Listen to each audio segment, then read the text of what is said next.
Sa Caraga Region, pinasalamatan ng PNP ang publiko dahil sa pagtulong nito sa mga otoridad na matukoy ang kinaroroonan ng mga ilegal na paputok bago ang bagong taon. Pinapurihan din ni Pro 13 Director Brigadier General Marshal Mariano Maestrado ang PNP dahil sa pagpursige nitong makumpiska ang mahigit sa 30,000 pisong halaga ng mga banned firecrackers.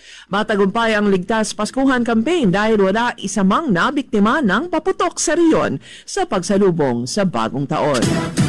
Sa Cagayan de Oro City, isa sa 6 na mga bilanggo na nakapiit sa Police Station 6 Detention Facility ang naaresto habang pinaghahanap ang 5 iba pa. Sila'y nakakulong sa lock-up cell ng Puerto Police Station 6. Nabatid na nilagari ng mga bilanggo ang rehas na bakal malapit sa kandidato ng selda o malapit lamang po sa kandado ng selda, kaya't nakatakas silang 6 kahapon ng madaling araw.